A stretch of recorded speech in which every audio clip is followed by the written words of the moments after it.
Une petite fée aux cheveux violets demande le soutien des lecteurs, survolant un vaste château baigné de soleil. Un grand carrosse, tiré par 2 chevaux, se dirige vers les portes dorées du domaine. 2 domestiques chuchotent avec enthousiasme, réalisant que le duc et sa famille, y compris leur nouvelle jeune dame, sont en train d'arriver. Une autre femme de chambre confirme joyeusement la nouvelle. La prestigieuse famille Adrian a officiellement adopté une nouvelle fille cadette. Lorsque la porte du carrosse s'ouvre, le personnel en attente murmure avec impatience, se demandant à quoi ressemble la nouvelle fille. Un bel homme aux cheveux blonds, tenant une petite fille aux cheveux roses vifs, offre un simple salut, alors que son nom est révélé, Rosette Adrian. Kia. Tout le personnel de la maison éclate en acclamations, fou de joie de rencontrer enfin leur nouvelle jeune dame. Rosette a l'air complètement déconcertée par l'accueil chaleureux, tandis que l'homme blond lui demande ce qui ne va pas. L'homme baisse les yeux avec inquiétude, et Rosette hésite à expliquer sa confusion.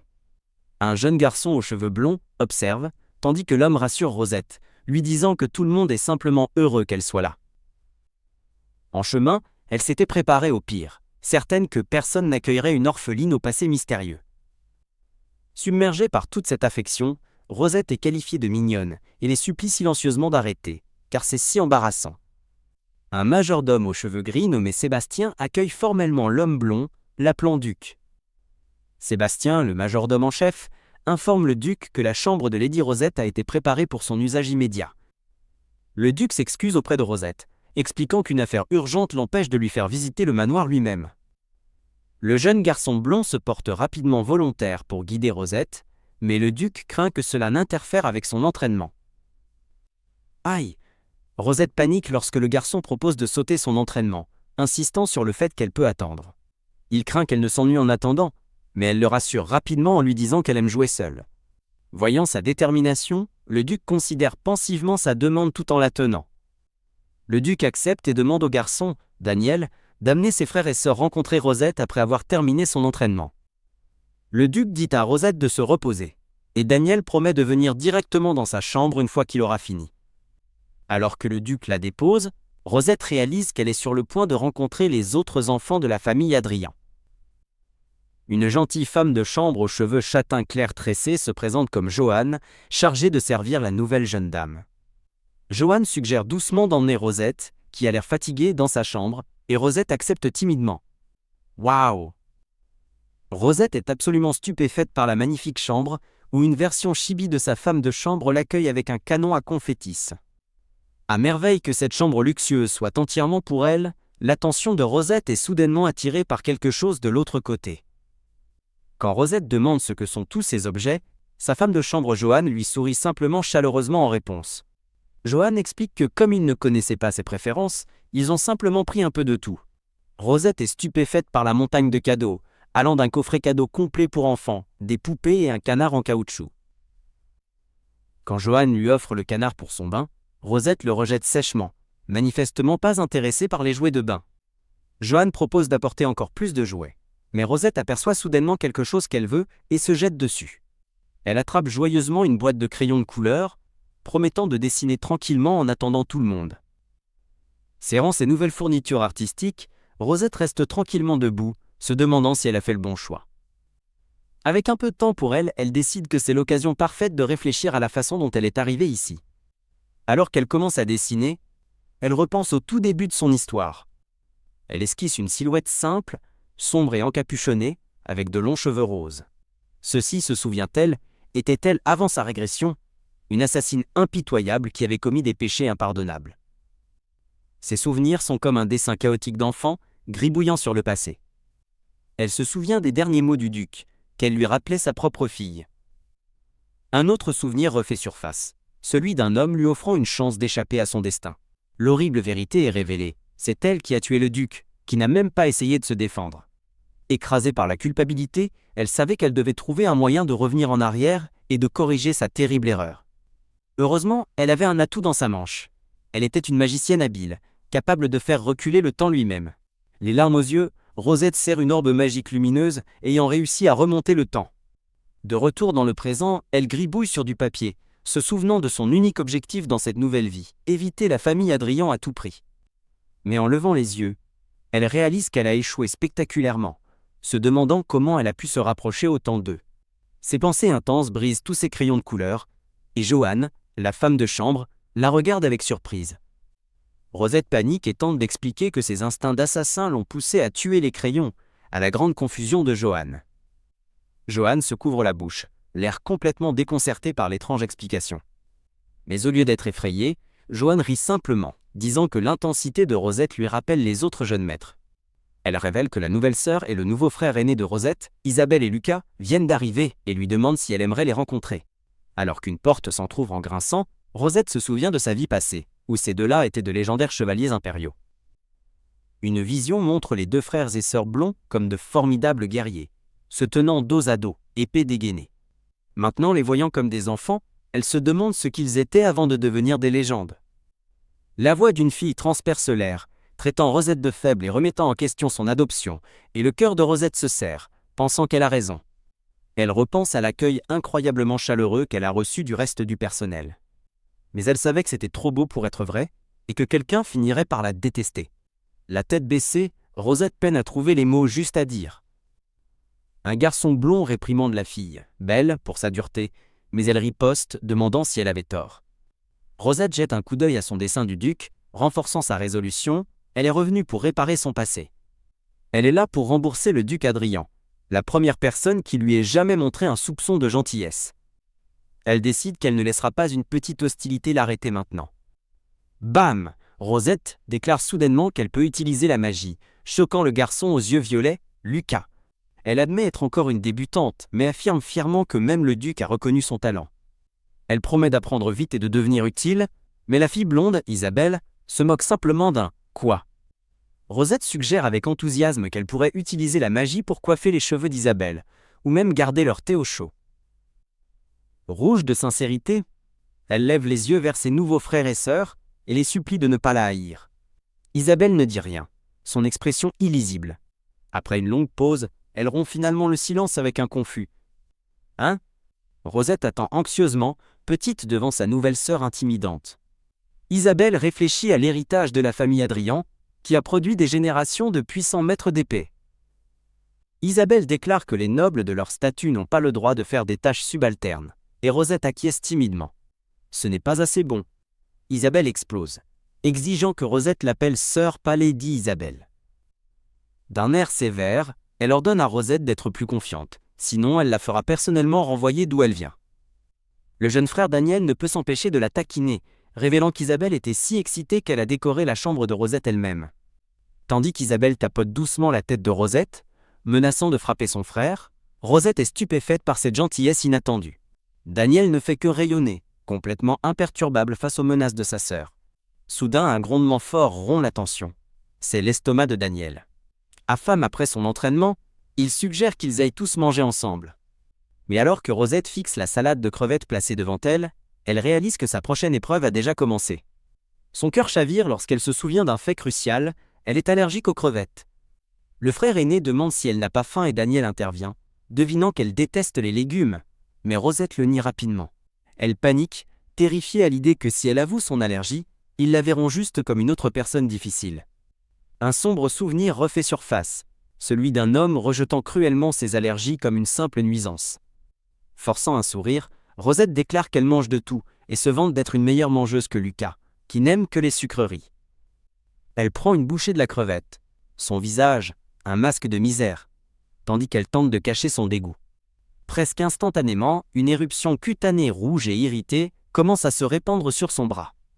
Oh là là, ça ne peut pas être bon. Avec une éruption cutanée apparaissant sur sa peau, une Rosette tremblante entend quelqu'un l'appeler. Lucas lui demande si elle n'aime pas le pudding. Mais Rosette le nie nerveusement, paniquant secrètement à cause de l'éruption sur son bras. Alors qu'elle est sur le point de se forcer à prendre une autre bouchée, une voix lui dit fermement d'attendre. Le duc se penche sur elle avec un air inquiet, et Rosette se fiche sur place. Elle essaie de minimiser, insistant sur le fait qu'elle va bien et qu'elle était sur le point de manger son dessert. Mais il est trop tard. Daniel crie son nom, soulignant que son bras est blessé. Démasqué, l'éruption cutanée irritée est maintenant visible pour tout le monde et Rosette pense « Oh non !» L'expression du duc s'assombrit en voyant la réaction allergique se propager sur son bras. C'est grave. Après l'avoir jetée au sol, il la prévient de ne plus jamais commettre d'erreur. La voix du marquis résonne sur l'image d'un cercle magique. Si elle ne devient pas la plus grande magicienne, elle ne vaut rien pour lui. Il exigeait qu'elle réussisse leur plan final, la poussant sans relâche dans ses études de magie. Il lui dit cruellement de maîtriser la magie d'inversion temporelle, puisqu'elle est vouée à l'échec tôt ou tard. Alors que Rosette commence à demander si le succès lui vaudra son approbation, une fille blonde fait irruption, appelant joyeusement le marquis papa. Toute l'attitude du marquis change alors qu'il dorlote sa vraie fille, Elisha, tandis que Rosette observe depuis l'ombre. Réalisant qu'elle a presque demandé l'impossible, Rosette écoute Elisha annoncer que leur carrosse est prêt. Elle reste avec la question déchirante et tacite si elle réussit, la verra-t-il enfin elle aussi. Elle voulait une famille, mais ce qu'elle a obtenu était une malédiction, un sortilège qui la forçait à obéir à chacun de ses ordres. Au début, elle était maladroite, mais bientôt tuer devint une routine, et la haine dirigée contre elle fut considérée comme un bon signe par le marquis. Il la considérait comme un outil sans valeur qui était enfin devenu utile, une porteuse de magie sombre et destructrice. Elle devint une arme, laissant le chaos et la terreur dans son sillage. Elle suivait ses ordres sans poser de questions, blessant et tuant d'innombrables personnes, pour s'assurer que son plan final réussirait. Son seul espoir était qu'un jour, après tout ce bain de sang, il finirait par reconnaître son existence. La scène revient à la chambre lumineuse et luxueuse du jour présent. Rosette se réveille en sursaut dans son lit et trouve le duc veillant sur elle, qui lui dit que le médecin est déjà parti. Le duc la regarde avec une expression lourde et pensive. Elle s'assied humblement, confirmant qu'elle éveille tandis qu'il la regarde avec inquiétude. Le poids du moment plane dans l'air alors qu'elle détourne le regard, incertaine de ce qui va suivre. À sa surprise, le duc s'excuse, disant que c'était son oubli de ne pas vérifier si elle avait des allergies. Il se blâme, notant que ses autres enfants n'ont pas d'allergie. Rosette est stupéfaite, pensant que c'était entièrement de sa faute. Le duc insiste sur le fait que c'est lui qui devrait s'excuser, mais Rosette lui dit rapidement que ce n'était pas sa faute. Serrant les draps, elle s'excuse d'être défectueuse et d'avoir essayé de manger quelque chose qu'elle ne pouvait pas. Sa voix s'éteint, son traumatisme passé la laissant sans voix et terrifiée. Le duc lui soulève doucement le menton, sa voix douce, alors qu'il lui demande qui lui a dit qu'elle devait l'endurer. Ses yeux sont emplis d'une gentillesse féroce alors qu'il demande « Qui t'a traité de défectueuse et t'a grondé, déconcertée ?» Rosette ne sait pas quoi dire. Elle n'est qu'une orpheline, habituée à être traitée de cette façon. Submergée par son inquiétude, elle commence à pleurer, incapable de retenir ses larmes plus longtemps. Elle balbutie qu'elle pensait juste que faire la difficile avec la nourriture était mal, et le duc prononce doucement son nom. Dans un geste qu'elle n'attendait jamais, le duc la serre dans une étreinte chaleureuse et protectrice. Il la tient fermement, lui disant qu'il y a un monde de différence entre ne pas vouloir manger et ne pas pouvoir manger. Stupéfaite et silencieuse, Rosette écoute alors qu'il lui dit qu'à partir de ce moment, elle ne sera plus jamais considérée comme défectueuse. Pour la première fois, elle accepte le réconfort, enfouissant son visage dans son épaule et murmurant « Oui. » Ouah. Submergée par l'émotion, elle sanglote de manière incontrôlable dans ses bras. Pat. Il lui tapote doucement la tête, l'assurant qu'il est normal. Quand il lui demande ce qu'elle n'aime pas, elle admet timidement qu'elle n'est pas fan des carottes. Agenouillée devant elle, il l'écoute dire qu'à part ça, elle peut manger n'importe quoi. Avec un sourire bienveillant, il lui dit qu'il demandera au cuisinier de retirer les crevettes et les carottes de ses repas à partir de maintenant. Rouge, elle lève les yeux vers lui, touchée par son geste doux. Il remarque son bras bandé, faisant remarquer qu'elle s'était égratignée et que cela pourrait laisser une cicatrice, décidant qu'il est temps de lui présenter quelqu'un. Son bras étant maintenant correctement soigné, elle lève les yeux et demande « Ma professeure ?» Le duc appelle Sébastien, lui demandant de faire venir une femme nommée Céline. Rosette regarde, confuse, se demandant qui pourrait être Céline. Tandis qu'elle réfléchit, le claquement sec des talons hauts résonne dans le couloir. Une voix de femme dit « Oh là là !» tandis qu'un seul papillon entre dans la pièce. Une belle femme rousse apparaît, conjurant une fleur flamboyante et demandant avec espièglerie qui pourrait être cette adorable princesse cachée. D'un geste élégant, la femme présente la rose magique faite de feu directement à Rosette. Elle offre un sourire charmant, saluant gracieusement la petite dame. La femme mystérieuse se tient devant Rosette, qui est assise, captive, sur le grand lit. Ses yeux ambrés scintillent d'une chaleur espiègle, tandis qu'elle tient l'illusion enflammée. Tandis que la femme la salue, Rosette est complètement hypnotisée par la magnifique magie. Une secousse de reconnaissance la frappe. C'est Céline, la sorcière du feu, qui a essayé de la recruter pendant la guerre dans sa vie passée. Dans un flashback, Céline propose négligemment de prendre Rosette sous son aile, affirmant qu'elle est bien meilleure que ce Marquis-Guin. Mais son ancien moi l'a froidement repoussée, disant qu'elle n'était pas intéressée par les mages plus faibles, une réponse qu'elle regrette maintenant comme incroyablement arrogante. Elle se souvient avoir averti Céline de rester loin d'elle, précisément parce qu'elle l'aimait bien. Son avertissement, que le marquis pourrait tuer Céline, s'est avéré tragiquement inutile. Car Céline est décédée peu après dans un soi-disant accident mystérieux. Rosette réalise maintenant que cela devait être l'œuvre du marquis. Céline était l'un des atouts majeurs du duc et devait être éliminée. Une image de Céline à son apogée, une puissante manieuse du feu traverse l'esprit de Rosette. De retour au présent, une Rosette hésitante tend la main pour toucher la fleur magique. Pop! Au moment où elle la touche, la flamme disparaît en une pluie de lumières inoffensives et scintillantes. Sa mâchoire tombe d'un émerveillement pur et enfantin. Céline montre fièrement sa vraie flamme, tandis que le duc demande avec inquiétude à Rosette si elle va bien. Céline s'excuse rapidement d'avoir fanfaronné, mais Rosette s'exclame que c'est la plus jolie magie qu'elle ait jamais vue, puis se réprimande d'agir comme une enfant excitée. Elle s'assied tranquillement, levant les yeux vers le duc tandis qu'elle rassemble ses pensées. Céline taquine le duc à propos de sa « jeune dame cachée », mais il lui dit d'arrêter, tandis que Rosette s'émerveille de la scène chaleureuse et paisible. Céline admet timidement qu'elle a peut-être un peu trop fanfaronné devant la célèbre « petite dame ». Avec un sourire chaleureux et une main sur le cœur, elle se présente formellement comme Céline. Rosette se lève pour saluer correctement l'élégante femme rousse. « Enchantée, grande sœur », dit Rosette, laissant Céline totalement sans voix. AWW, Céline fond complètement, disant avec enthousiasme au duc que Rosette l'a appelée sœur, tandis que Rosette se souvient que c'était le surnom de Céline pour elle-même dans le passé. Céline déclare joyeusement qu'elle enseignera la magie à Rosette à partir d'aujourd'hui, mais le duc intervient, lui rappelant de vérifier d'abord la blessure de la jeune fille. Céline a l'aide d'inquiétude, mais Rosette explique qu'elle s'est juste grattée à cause de l'allergie.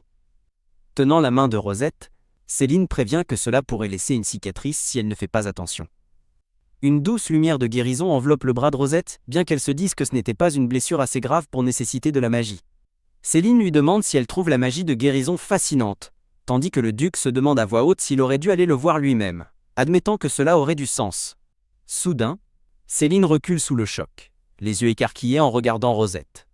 Rouge de fureur, elle les supplie de ne pas parler de ça, mais le duc demande calmement « Pourquoi pas ?» Un bref flashback montre le duc en détresse, s'agenouillant et qualifiant quelque chose de vraiment embarrassant.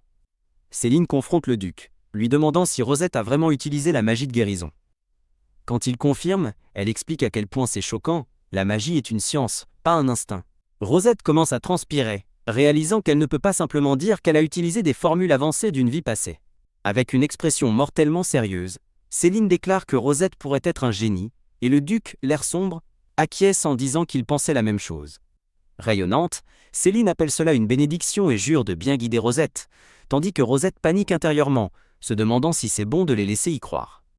Céline la serre dans une étreinte affectueuse, la traitant d'adorable, tandis qu'une Rosette troublée demande quand ses leçons commenceront. Cline serre Rosette contre elle, lui disant qu'il est trop tôt pour commencer l'entraînement, mais Rosette craint que les gens ne doutent d'elle si elle n'utilise pas la magie bientôt. Cline explique que son petit corps ne peut pas encore former de cœur de mana, et quand Rosette demande quoi faire, le duc lui dit qu'elle n'a rien à faire du tout. Rosette lève les yeux, les grands yeux confus, déconcertés par leur douce réponse. Blottie dans les bras de Cline, Rosette promet de faire de son mieux, et Cline lui dit simplement de bien manger, mais de rester loin des crevettes. Cline lui tient doucement les épaules, lui rappelant que le seul travail d'un enfant est de se reposer et de grandir, la félicitant pour sa dure journée de travail. Le duc suit avec une douce tape rassurante sur sa tête. Alors que Cline et le duc quittent la pièce, elle leur fait un joyeux signe de la main. La prochaine. Plouf! Rosette retombe sur le lit, étourdie, trouvant que toute la journée a été complètement inattendue. Dans un souvenir chaud et flou, elle se remémore la sensation d'avoir serré le duc dans ses bras. Le souvenir continue, alors qu'elle se souvient avoir sangloté contre son épaule, n'imaginant jamais qu'elle pleurerait ainsi. Allongée sur son lit, elle réalise à quel point elle est devenue motivée en tant qu'enfant et se demande si c'est une régression, et pas seulement une réincarnation. Ses yeux s'ouvrent doucement, tandis qu'une pensée commence à émerger. Un flashback montre le duc plongé dans le chagrin, demandant désespérément pourquoi cela a dû arriver. Sa voix douloureuse résonne, se demandant ce que son professeur et quelqu'un nommé Daniel ont bien pu faire pour mériter leur sort. Recroquevillée dans son lit, Rosette ferme les yeux, hantée par la même question sans réponse. Pourquoi? Ailleurs, le duc ordonne fermement à son majordome d'annuler tous ses rendez-vous et de préparer la calèche immédiatement. Avec un regard sombre, il fixe sa propre main, sa détermination s'endurcissant. Le titre de la série apparaît sur un fond doux et feuillu. Un homme aux cheveux sombres et au costume vert lève les yeux, stupéfait. Sa surprise se transforme en reconnaissance formelle lorsqu'il voit le duc Adrien se tenir devant lui. L'homme demande pourquoi le duc est revenu, et s'il est arrivé quelque chose à Rosette, mais le duc lui retourne la question. L'homme transpire, répétant nerveusement le mot « allergie ». Le duc explique que Rosette s'est effondrée après avoir mangé la salade de crevettes qu'il avait fournie. Son regard se durcit en se rappelant que Rosette connaissait déjà son allergie. D'un ton dangereusement calme, le duc demande à l'homme s'il l'a forcée à manger quelque chose qu'elle ne pouvait pas. Le directeur de l'orphelinat nie frénétiquement l'accusation, une goutte de sueur coulant sur son visage.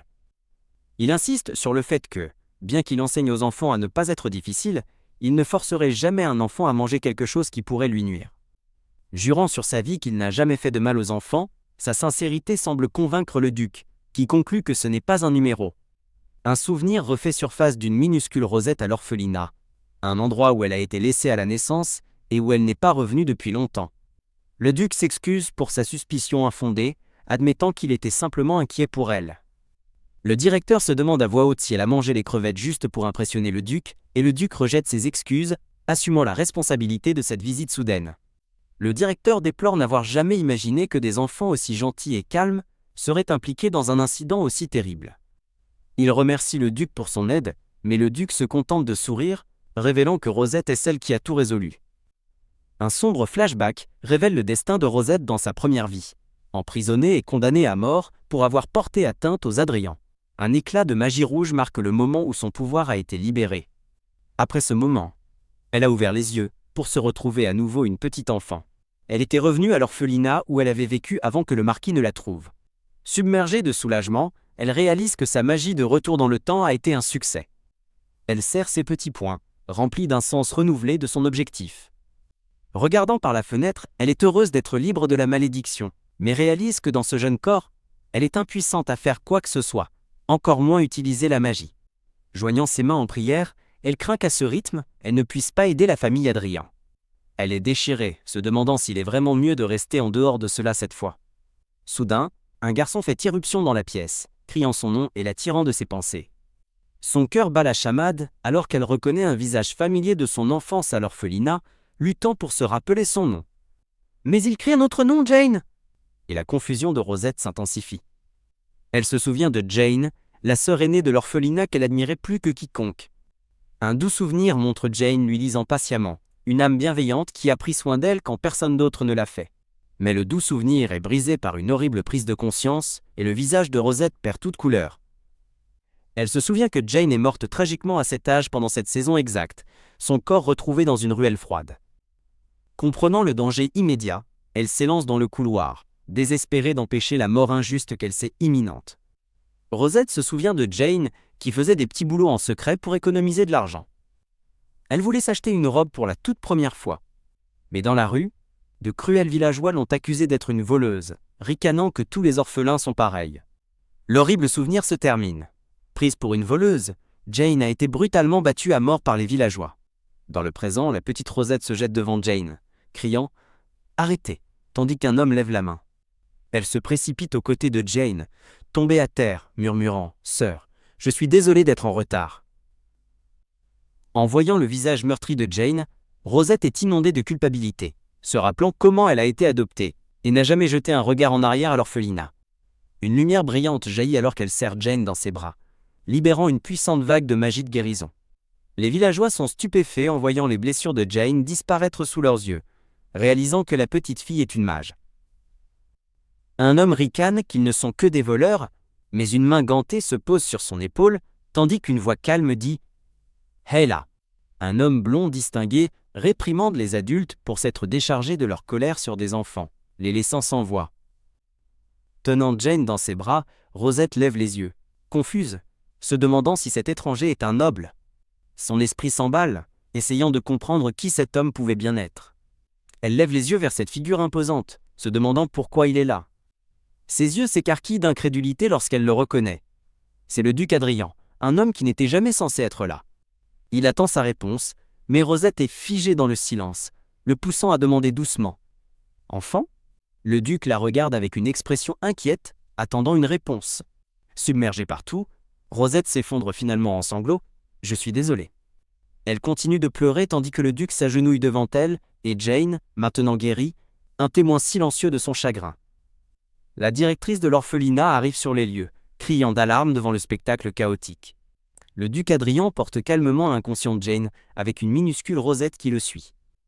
La directrice reconnaît immédiatement le duc et le remercie profusément pour son intervention. Le duc tourne son attention vers Rosette, encore secouée, lui disant doucement qu'elle devait être terrifiée. Alors que la directrice propose de prendre les enfants, le duc intervient, déclarant avec finalité qu'il s'en occupera lui-même. Il observe avec une expression sombre et déterminée, tandis que la directrice emmène les deux filles. Plus tard, dans leur chambre, une Jane complètement rétablie serre Rosette dans une étreinte joyeuse et forte, l'appelant par son nom. Elle murmure Rosette avec admiration, lui demandant si la directrice avait raison que Rosette l'avait sauvée. Rosette insiste timidement sur le fait qu'elle n'a pas fait grand-chose, mais en privé, elle ressent un immense soulagement d'avoir réussi à sauver Jane cette fois. Jane remarque que Rosette a l'air pâle et lui demande si elle s'est inquiétée toute la nuit. Rosette admet que oui, craignant que son sort de guérison n'ait mal tourné. Elle repense au chaos, se souvenant comment elle a rencontré le duc au moment le plus inattendu possible. Les yeux de Jane pétillent d'excitation, elle s'exclame que le duc Adrien veut l'adopter, mais Rosette s'écrie « Oui, c'est ça le problème ». Rosette essaie d'expliquer que le duc a donné une raison vague, disant qu'il s'était simplement senti attiré par elle. Pour aggraver les choses, elle ajoute que la directrice lui a dit qu'elle pouvait utiliser la magie, faisant halter la directrice dans un flashback. « Je n'y vais pas », déclare Rosette fermement, mais Jane proteste, insistant sur le fait que la demeure du duc est un endroit merveilleux. Une vision de son propre pouvoir dévastateur éclaire son esprit. Après avoir blessé les Adriens dans sa vie passée, comment pourrait-elle vivre avec eux maintenant ? « Je ne veux plus en parler, dit-elle, se détournant d'une Jane inquiète. Alors que Rosette se dirige vers la porte, Jane l'appelle, essayant de l'arrêter. Crash ! Elle ouvre la porte d'un coup, seulement pour percuter un jeune garçon blond, qui semble tout aussi surpris qu'elle. Le garçon trébuche en arrière, rougissant alors qu'il s'excuse et confesse qu'il écoutait aux portes par curiosité. Avec un sourire charmant, légèrement gêné, il lui pose une question directe. « Pourquoi ne veux-tu pas venir dans notre famille ?» Rosette se fige, son esprit s'emballe d'abord le duc, et maintenant son fils, Daniel. Il explique que son père a mentionné qu'il pourrait avoir un frère ou une sœur plus jeune, alors il est venu voir par lui-même. Il se penche, sincèrement préoccupé, et lui demande s'il la met mal à l'aise. Elle secoue la tête doucement en signe de négation. Dans un geste étonnamment prévenant, le jeune noble s'assied par terre pour croiser son regard et lui demande doucement sa réponse. Elle baisse les yeux, se demandant s'il la veut vraiment là, puisque le duc Adrien a déjà des frères et sœurs plus jeunes. Daniel semble perplexe face à sa logique, puis esquisse un large sourire joyeux, s'exclamant qu'il pense en fait que c'est une excellente idée. « Ne serait-ce pas formidable d'avoir une jolie petite sœur comme toi ?» dit-il gentiment, laissant Rosette complètement sans voix. Maintenant assis à côté d'elle dehors, il lui assure que ses autres frères et sœurs, Belle et Lucas, l'aimeront aussi. Et une Rosette émue ne peut que murmurer son nom. Troublée, Rosette trouve Daniel aussi joyeux qu'un chiot, un contraste frappant avec ce dont elle se souvenait. Elle se souvient que le Daniel qu'elle connaissait dans sa première vie était un homme sombre qui utilisait une canne après un terrible accident de calèche. Un flashback montre le Daniel plus âgé, dont la blessure à la jambe mit fin à son escrime et mena aux murmures selon lesquels il ne pourrait jamais être l'héritier de la famille. Bien que la maison ducale ait enquêté minutieusement sur l'accident, ils ne découvrirent jamais qui en était l'origine. Une pensée horrible la frappe. Le même avenir pourrait-il se reproduire, même sans elle ? Elle se demande si Daniel est destiné à perdre sa jambe. Elle se rappelle qu'elle est remontée dans le temps spécifiquement pour expier ses péchés et aider la famille Adrien. Daniel lui attrape soudainement l'épaule, lui demandant si elle va bien et la tirant de ses sombres pensées. Il s'écrie que son corps est en feu, tandis que Rosette reste là, le visage rougi par une forte fièvre. Sa vision se brouille et elle se sent s'écrouler au sol. Une explication révèle que lorsqu'un mage lance un sort au-delà de ses capacités, Il tombe gravement malade, jusqu'à ce que son mana se stabilise naturellement, ou qu'un mage plus puissant l'aide.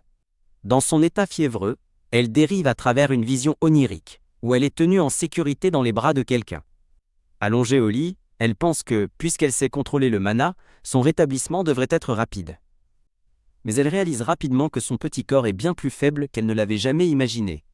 Hébétée et confuse, elle cligne des yeux, essayant de comprendre ce qui l'entoure. Une chaleur étrange et réconfortante se répand en elle. Ses yeux s'entr'ouvrent pour voir le duc Adrien lui sourire, lui demandant si elle est enfin réveillée. Ah! Elle se redresse brusquement, complètement choquée de le voir là. Il s'excuse de l'avoir effrayée tandis qu'elle panique silencieusement, se demandant pourquoi le duc est son chevet. La directrice plaisante en disant qu'elle souhaiterait qu'il y en ait plus, puis se demande de manière comique combien d'autres cadeaux le duc comptait apporter. En partant, le duc dit à un jeune garçon blond qu'il passera un moment au palais impérial. Avec un regard déterminé, il déclare qu'il doit finaliser les procédures d'adoption. La scène se déplace vers une vue imprenable sur le magnifique et grand domaine Adrien.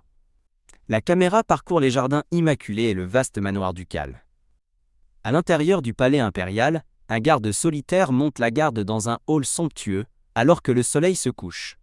Un homme aux cheveux foncés regarde le duc Adrien avec surprise, s'interrogeant sur la raison pour laquelle un duc soumettrait personnellement des documents d'adoption.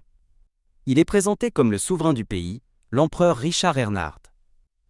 L'empereur note que l'adoption de roturiers par les nobles est une forme de charité à la mode, mais le duc insiste sur le fait que ce n'est pas un simple caprice. Un flashback montre Rosette en larmes, un souvenir alimentant la détermination du duc. Le duc explique que Rosette est un talent rare, déjà capable d'utiliser la magie de guérison à un si jeune âge. L'empereur est impressionné, reconnaissant qu'un talent magique remarquable vient d'apparaître sur la scène. Lorsque l'empereur suggère un engagement impérial, le duc rejette catégoriquement l'idée, amusant l'empereur par sa décision. L'empereur le taquine, disant qu'il est connu comme le duc au sang-froid, pour ne montrer de la chaleur qu'à ses 3 enfants et son élève. Et maintenant, ajoute-t-il, le duc introduit soudainement un autre enfant dans ce cercle exclusif. Le focus se déplace vers une douce image de Rosette, maintenant vêtue d'une jolie nouvelle robe bleue, prête pour sa nouvelle vie. L'empereur accepte de prendre en charge les documents d'adoption et le duc Adrien remercie gracieusement sa majesté. Soudain, une voix prévient que les mariages impériaux sont arrangés tôt, tandis qu'un jeune garçon crie son Altesse de s'arrêter. Un garçon aux cheveux argentés lève les yeux vers l'homme assis sur la chaise ornée, son regard rempli d'admiration et de désespoir. Le duc blond est choqué alors que le garçon aux cheveux argentés et aux larmes aux yeux s'écrie « Votre Altesse ?» Les larmes coulant sur son visage, le jeune garçon semble complètement désemparé. Une introduction révèle son lignage royal, fils de la princesse Ophélia et de l'actuel empereur, Richard Ernhard. Il est le seul héritier légitime de tout l'empire Ernhard, un lourd fardeau pour un être si jeune.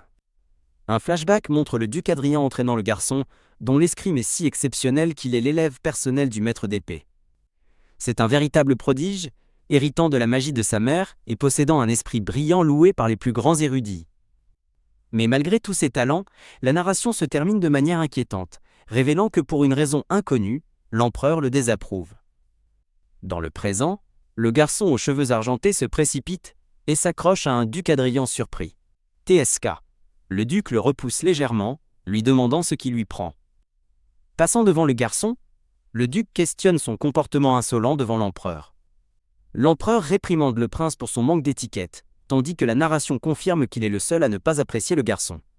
Le duc Adrien note silencieusement que la désapprobation de l'empereur est manifeste, puisque le prince de 11 ans n'est toujours pas le prince héritier officiel. Il réconforte le jeune prince d'une tape sur la tête, pensant qu'il est de toute façon le seul héritier possible. L'empereur demande furieusement pourquoi les serviteurs ont laissé entrer le garçon.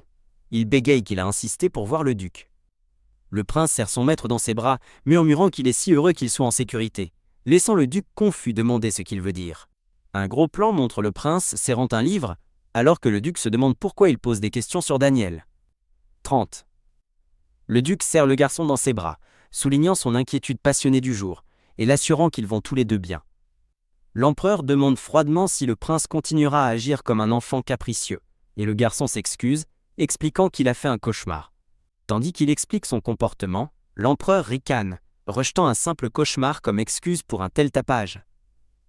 Le duc rassure gentiment le prince, en lui disant que les rêves sont le contraire de la réalité, devinant que lui et Daniel ont été blessés dans le cauchemar. Il sourit au prince, un rare moment de chaleur et de réconfort dans la salle du trône tendu. Un souvenir fugace montre un petit enfant en pleurs, une vision de pure tristesse. Le prince demande pourquoi il est au palais. Alors le duc révèle son intention. Il est ici pour déposer une demande d'adoption.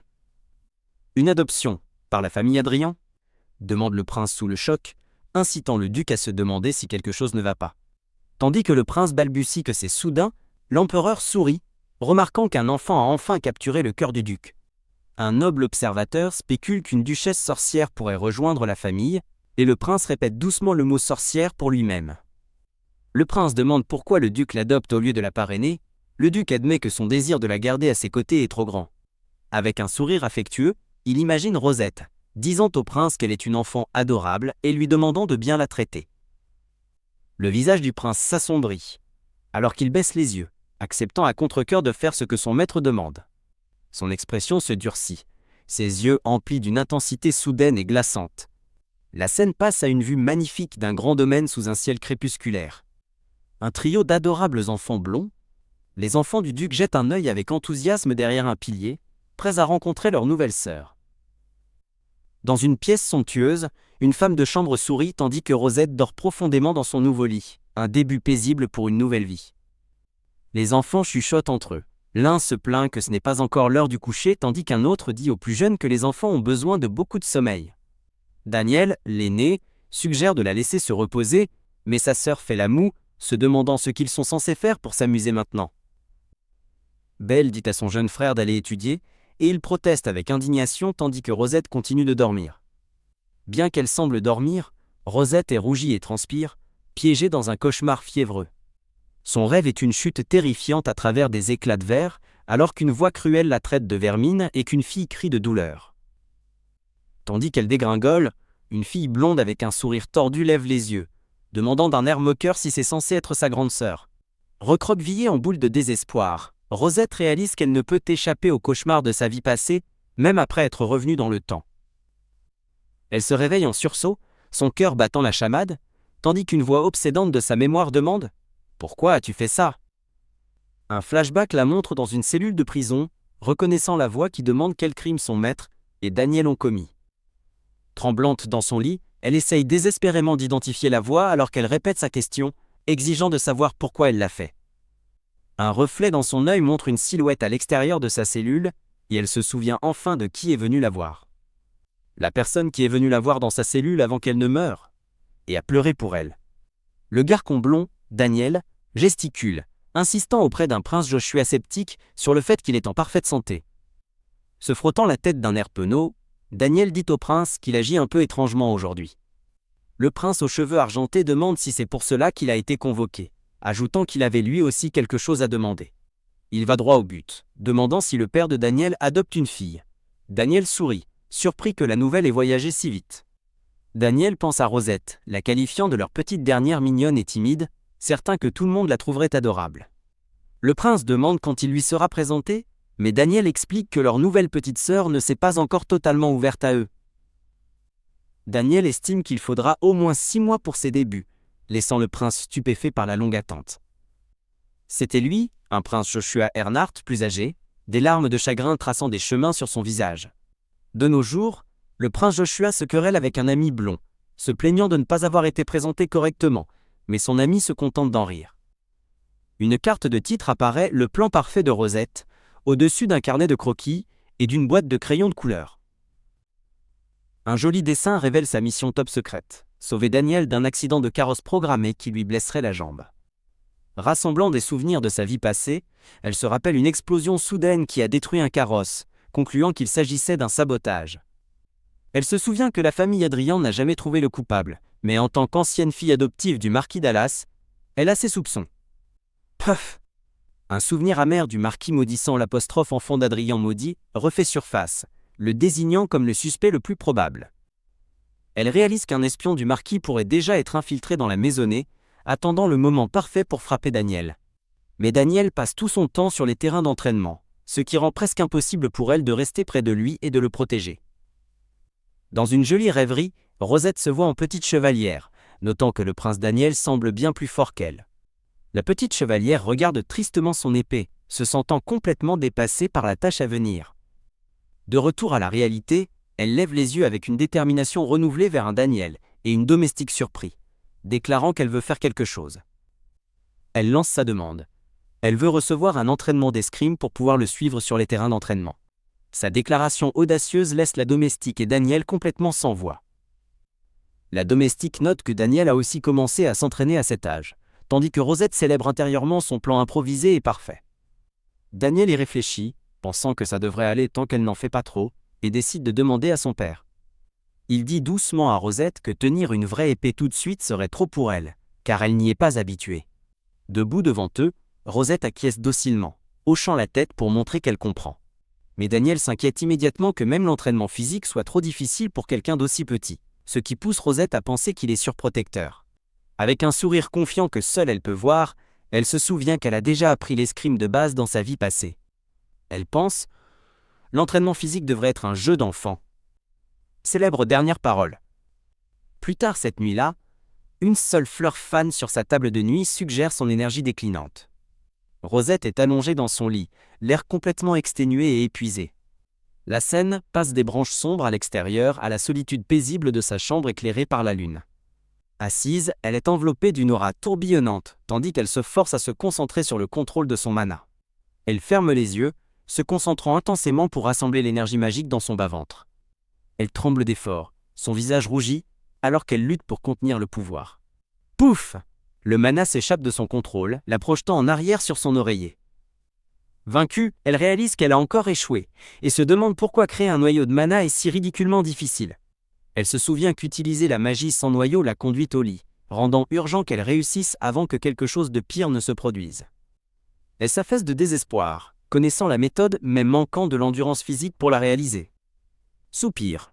En regardant sa petite main, elle se lamente sur la faiblesse de son nouveau corps. Déterminée, elle sait qu'elle a besoin de magie pour protéger Daniel, mais à ce rythme, elle est complètement impuissante. Sa confiance d'antan s'écroule, alors qu'elle réalise maintenant que l'entraînement physique ne fera probablement que la faire s'effondrer. Elle envisage de demander de l'aide à quelqu'un nommé Céline, mais hésite, incertaine de devoir le faire.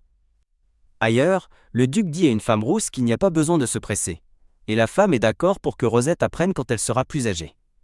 Le duc sourit, déclarant que prendre du poids est la priorité absolue pour l'instant, et la femme accepte en riant. Les deux rient ensemble du mot dodu, tandis que Rosette réalise qu'il prévoit de la garder choyée et loin de tout entraînement. Elle élabore un nouveau plan. Si devenir dodu est ce qu'il faut pour avoir des leçons, alors elle commencera tout manger demain. Et c'est ce qu'elle fait, regardant avec admiration Daniel engloutir une montagne de viande après l'entraînement, décidant qu'elle doit au moins essayer de suivre le rythme. Toc toc. Un coup sec à la porte la sort de ses pensées. Une voix annonce que son père est là pour une visite, et Rosette se demande pourquoi il est venu si tard dans la nuit. Ses yeux s'écarquillent de pure terreur alors qu'elle se demande s'il a d'une manière ou d'une autre remarqué que quelque chose n'allait pas. Alors que le duc s'approche de son lit, elle panique, craignant qu'il n'ait découvert son plus grand secret, qu'elle a remonté le temps. Il l'appelle par son nom et une seule larme de peur trace un chemin sur sa joue. Allongée dans son lit somptueux, Rosette se rappelle qu'elle n'est venue dans cette famille que pour payer une dette, persuadée que ce bonheur retrouvé ne lui appartient pas vraiment. Contemplant le domaine à travers une grande fenêtre, elle se blinde les nerfs, sachant qu'elle doit garder la tête froide pour la mission à venir. Dans une vaste salle d'entraînement, une voix invisible l'appelle par son nom, signalant le début d'un nouveau défi. Un joyeux garçon blond, tenant une épée en bois, sourit et annonce qu'à partir d'aujourd'hui, il l'aidera avec son entraînement matinal. Vêtue de son propre petit uniforme d'entraînement, une Rosette nerveuse se tient au garde-à-vous et affirme qu'elle est prête à tout ce qu'il a prévu. Lucas suggère de commencer par un simple jogging, tandis que Daniel et les autres chevaliers observent depuis les coulisses, amusés par l'empressement de Lucas à l'enseigner lui-même. Les chevaliers qui observent murmurent entre eux, confirmant qu'il s'agit de la nouvelle jeune femme et qu'elle apprend apparemment l'escrime. Un chevalier a une vision terrifiante d'elle devenant une féroce femme tigre comme l'infâme Lady Isabelle, exigeant qu'il l'entraîne correctement. D'accord, courons. Rosette. Lucas l'encourage et elle serre les poings, prête à tout donner. Ses petites jambes se mettent à pomper tandis qu'elle court à ses côtés, faisant de son mieux pour suivre son rythme. Elle continue d'avancer, son expression un masque de pure détermination tandis qu'elle jogue devant la ligne de chevaliers observateurs. Haletante, haletante. Le visage de Rosette est rougi par l'effort, une vision qui fait rougir les chevaliers observateurs lorsqu'ils réalisent à quel point elle est mignonne. Alors qu'elle commence à vaciller, Lucas lui fait remarquer la médiocrité de sa posture, mais elle insiste défensivement que c'est le mieux qu'elle puisse faire. C'est au-delà de l'embarrassant, mais elle sait qu'elle doit surmonter l'humiliation pour atteindre son véritable objectif. Ses yeux parcourent les chevaliers tandis qu'elle court, se rappelant que toute cette épreuve n'est qu'une couverture pour trouver l'espion de la famille Dallas.